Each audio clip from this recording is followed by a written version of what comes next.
Alright guys, what's going on? Faulty Doctor here with some Black Ops gameplay. Now, today I don't really feel like talking about Black Ops, so I thought I'd talk about a different game completely. This game isn't Call of Duty, it is a first-person shooter however, but it isn't even released yet, so today I'm going to be talking about Battlefield 3. Now, I've got Battlefield Bad Company 2 for my PC, and because my PC sucks dick when it comes to CPU intensive games like Battlefield Bad Company, I can't really play it, which is it's a big shame because I spent about, I don't know, I didn't even spend that much on it because I waited for a Steam sale, so I bought the game when it was about a £5. So it's not that big of a deal, but I wish I could play it because it's an amazing game. I've played it a little bit on console as well, and I really wish that I could get my computer tweaked to the point that I could actually play that game without completely lagging out, and that's graphics wise. My connection's pretty sound on that game. I always jump into rooms like lobbies and that with 40 ping or less, so I know it's not my connection. The only thing it could be is my graphics, which sees up on any CPU or GPU intensive game like that, so that's a big shame. But Battlefield 3, I'm going to be pre-ordering it on the computer, sorry, on the PlayStation 3, and unless I can get my computer upgraded by the release date, I don't think I'll be getting it for my PC anytime soon. Now, the reason I'm pre-ordering it, and why I recommend you guys should pre-order it as well, is the cost. Obviously, pre-ordering games reduces the cost a little bit. You know, that's with all games, you know, you can get it for maybe like £1 or £2 cheaper if you pre-order it. Now it was the same with Portal 2 and stuff. When that was out on Steam, you know, it was on Steam months before the actual release date. You could just pre-order it and get a couple of pounds off and get it on release date. But there's a couple of extra perks you're gonna get with the Battlefield 3 pre-order. They've just announced a little pack that you'll be getting when you pre-order this game. Now I've got it in the window here, so I'm just going to open that up and read out what you get for it for you guys. Alright, so here on the bittech.net website, there's this Battlefield 3 pre-order pack announced. So it says here, I'm just reading it straight off the page. UK retailers Game and GameStation have announced extra content that and benefits that players can expect when they pre-order Electronic Arts' upcoming shooter Battlefield 3. So, I'm not going to read it all out word for word because that would take forever, but basically, if you pre-order it, you get a couple of extra weapons which no one else will have if they didn't pre-order it. The Type 88 light machine gun with bipod, which provides extreme firepower and tight accuracy apparently. And there's also a sniper rifle flash suppressor, so this shows that snipers aren't just going to be for quick scoping or anything like that. And there's going to be a little stealth part to the recon class in Battlefield 3, which is pretty cool. And also there are some armor-piercing ammo for the semi-automatic shotgun. So those three little gun bonuses in themselves are a good reason to pre-order the game if you're planning on playing it for a long time. But on top of that, there's also the first map pack that'll come with it for free. Now, people that don't pre-order, this is going to be a map pack to buy on the Xbox Live Marketplace or the PlayStation Store or wherever else you can get it. It's called the Back to Karkand pack, and it's got some remakes of Battlefield 2 games. And Battlefield 2 was my first ever first-person shooter, and I had that on the PC back on my old computer. That was a tremendously fun game for me to play. That was still gotta be one of my favourite all-time games. But you get three maps from Battlefield 2 are being remade in this map pack. So I'm guessing if you want to buy the map pack, it's not going to be super expensive. I'm guessing it'll be around £5–7, that sort of area. But pre-ordering it obviously saves you that money, it gives you a couple of extra guns, and it'll obviously save a little bit of money from the actual release date, as with all other pre-order things. So really, if you're thinking of picking up this game, I would definitely pre-order it, you know. And it's obvious to me that EA is trying to give everyone huge incentives to buy Battlefield 3 over Modern Warfare 3, because they want to take out Call of Duty with this game.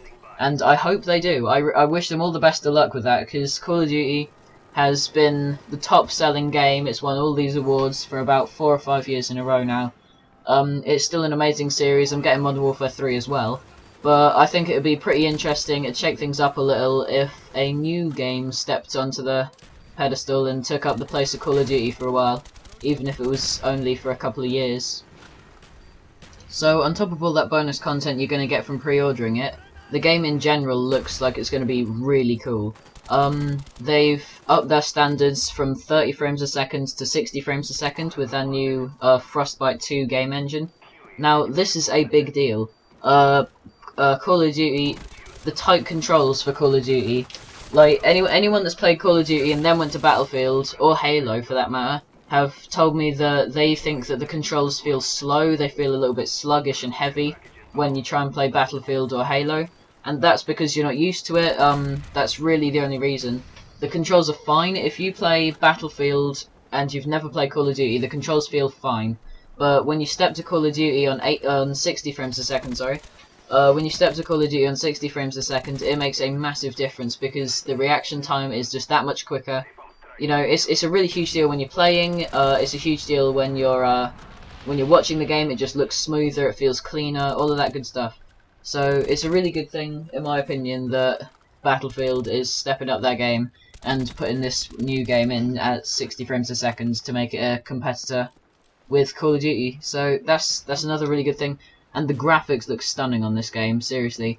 There's a couple of trailers out. I'm sure you've all seen the oh, what do they call it? There was that little series of sort of hype building things. I can't even remember what they were called.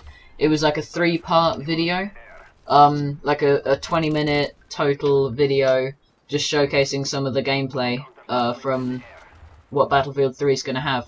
And the graphics are amazing on that. Seriously, just put that in 720p and watch it like on full screen, and it's really nice. So another thing on top of the actual game that's supposed to be building hype for the release date, Battlefield 3 is putting $100 million into advertising and all of these trailers and stuff. Now, $100 million is a massive risk. You know, if this game flops, then they've lost so much money. But that 100 million could easily take them up and take Call of Duty's spot. You know, that's gonna be really interesting to see how that plays out, especially because I heard that Modern Warfare 3 is also putting 100 million into their advertising. So this is really gonna be a massive, like, it's gonna be a huge clash of the titans when November rolls around. There's gonna be, like, these two games are seriously, like, they're gonna be so closely matched when people are trying to choose which one to buy. And I have to say, I hope you all opt for Battlefield, because that's just me, like, wanting something different from Call of Duty. But obviously, I'm getting both, like I've said. I hope that... Well, I'm going to recommend that you get both if you have enough money to do so. But if you can only choose one, choose what your mates are getting, to be honest. Because playing with friends is always better than playing on your own, so just choose what your mates are getting. But get both if you can, that's my recommendation, that's what I'm doing at least. Now, there's another thing that I reckon the game developers have to take into account, and that is our YouTube community. Now, I'm not saying that we are a huge part of their sales. The YouTube community is the most active part of their sales, however. Like, we are the people that actually go out of our way. We spend our free time, like, looking into the game, spending more time than normal, playing and, like, talking about the games, you know. We're a very active side of the community, and I think that the game developers have to realise that and take advantage. Now, by this I mean they could get one of the biggest YouTubers, right, to follow the development of the game. Now, by this I mean they could take someone like Hutch, CNanas, you know, one of these really big YouTubers. They could get them to go into the studios once a week and do a sort of 5-minute update on all of the new things that they're putting into the game and implementing. And they can ask questions. So someone like CNanas, he has like nearly 500,000 subscribers. That'll go up, you know. For CNanas, that's good. He can make more money off his videos. Like, he obviously gets more publicity. His subscriber count will rise. All of that good stuff for him. And that's an extra 500,000 people that are going to be hyped up for the game's release when it finally rolls around. So, say EA decide to take CNanas on board. I'm keeping him as the example here.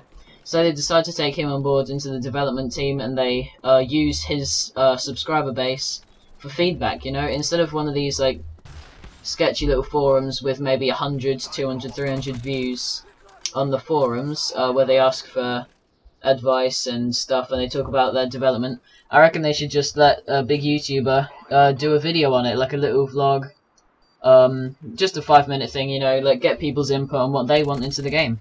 And I think that would be a really good idea. So if EA is listening, then I'm gonna offer myself up.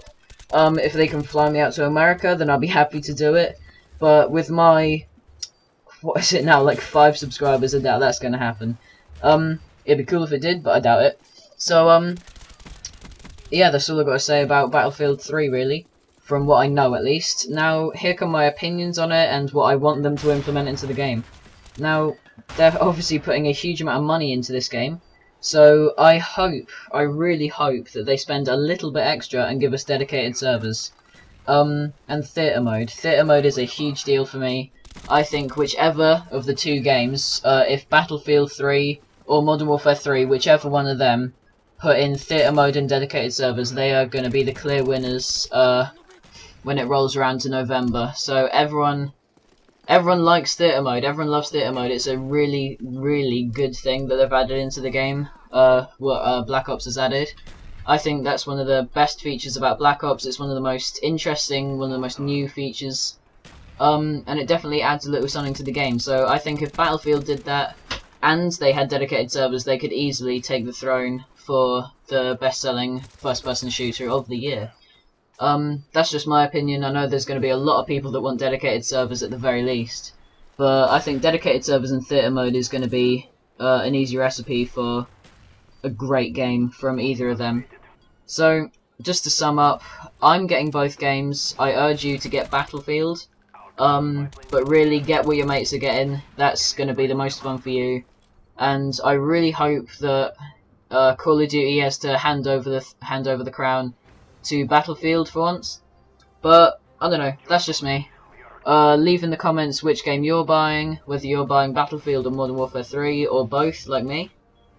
Because I'll be really interested to know, and tell me what you guys want from the game as well. So I've suggested a couple of things. Tell me what you guys would like to see. So as always, thanks for watching and have a nice day.